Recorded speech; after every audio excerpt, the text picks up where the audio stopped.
India world की largest democracy है, but how do elections work in India? आज के इस वीडियो में हम समझेंगे इंडियन इलेक्शन का पूरा प्रोसेस, यानी वोटर्स की लिस्ट बनाने से लेकर प्राइम मिनिस्टर के इलेक्ट होने तक, यानी Lok Sabha elections, Rajya Sabha elections, EVMs, election commission of India and India में वोटर्स कैसे काउंट किए जाते हैं। अगर आप भी इंडियन डेमोक्रेसी और पॉलिटिक्स को समझना चाहते हैं तो ये वीडियो एंड तक ज़रूर देखें। हेलो फ्रेंड्स, मैं हूं Akanksha and welcome back to us learning. हम सब वोट देते हैं, न्यूज़ देखते हैं, पर क्या आपको सच में पता है कि प्राइम मिनिस्टर्स कैसे बनते हैं, प्रेसिडेंट कैसे इलेक्ट होते हैं, ईवीएम कैसे काम करती है और इलेक्शन कमीशन ऑफ इंडिया का रोल क्या होता है? तो चलिए इन सभी टॉपिक्स को डिस्कस करते हैं स्टेप बाय स्टेप।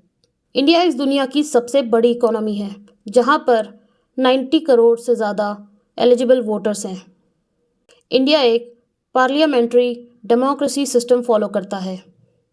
इसका मतलब है लोग डायरेक्टली प्राइम मिनिस्टर को वोट नहीं करते। लोग अपने एरिया के एक रिप्रेजेंटेटिव को चुनते हैं, जिसे एमपी कहा जाता है। इंडियन पार्लियामेंट में 2 हाउस होते हैं, एक राज्यसभा, दूसरा लोकसभा। लोकसभा के इलेक्शंस हर 5 साल में होते हैं और इसे हाउस ऑफ पीपल्स भी कहा जाता है। अब अगला सवाल है, इलेक्शन कंडक्ट कौन कराता है? Election commission of India. ये एक इंडिपेंडेंट कॉन्स्टिट्यूशनल बॉडी होती है और इसका मेजर काम होता है वोटर लिस्ट बनाना, इलेक्शन के डेट्स अनाउंस करना, model code of conduct implement करना, फेयर वोटिंग इंश्योर करना और वोट काउंटिंग और रिजल्ट्स डिक्लेयर करना। अगला सवाल है, इंडिया में वोट कौन कौन दे सकता है? इंडिया में वोट देने के लिए आपको इंडियन सिटीजन होना चाहिए। आपकी उम्र 18 साल या उससे ऊपर होनी चाहिए और आपका नाम वोटर्स लिस्ट में होना चाहिए। अगर आपका नाम वोटर्स लिस्ट में नहीं है या आपके पास वोटर आईडी नहीं है तो आप ऑनलाइन गवर्नमेंट की वेबसाइट में जाकर भी अपनी वोटर्स आईडी बनाने के लिए अप्लाई कर सकते हैं। सबसे इम्पोर्टेंट बात, India first past the post system को फॉलो करता है। इसका मतलब जिस कैंडिडेट को सबसे ज़्यादा वोट्स मिलेंगे वो जीतेगा। सो फ्रेंड्स, इंडिया को 543 कॉन्स्टिट्यूंसीज में डिवाइड किया गया है। हर कॉन्स्टिट्यूंसी में एक एमपी यानी मेंबर ऑफ पार्लियामेंट इलेक्ट होता है। फॉर एग्जांपल, अगर किसी कॉन्स्टिट्यूंसी में 5 कैंडिडेट्स खड़े हैं और किसी एक को ज़्यादा वोट्स मिले तो वो एमपी इलेक्ट होगा। बिल्कुल इसी तरह स्टेट लेवल पर एमएलएज इलेक्ट होते हैं, यानी मेंबर ऑफ लेजिस्लेटिव असेंबली। अब अगला सवाल, इंडिया में वोटिंग कैसे होती है? तो हमारे देश में वोटिंग के लिए ईवीएम यानी इलेक्ट्रॉनिक वोटिंग मशीन का इस्तेमाल किया जाता है। वोटिंग प्रोसेस कैसे काम करता है? सबसे पहले आप पोलिंग बूथ पर जाते हैं, वहाँ आपकी आईडी वेरीफाई होती है। फिर आप ईवीएम पर अपने पसंदीदा कैंडिडेट को वोट करते हैं। फिर वीवीपीएटी स्लिप जनरेट होती है, जिससे आपकी वोटिंग रजिस्टर हो जाती है। दोस्तों, काफ़ी बार सवाल ये भी होता है कि ईवीएम के फ़ायदे क्या हैं। पहला, इससे काउंटिंग फास्ट होती है।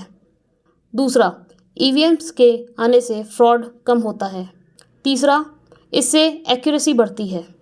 इसीलिए दुनिया भर में इंडिया की इलेक्शन टेक्नोलॉजी को एडवांस माना जाता है। अगला सवाल, वोटिंग ख़त्म होने के बाद क्या होता है? तो दोस्तों, वोटिंग ख़त्म होने के बाद ईवीएम्स को सिक्योर स्टोरेज में रखा जाता है।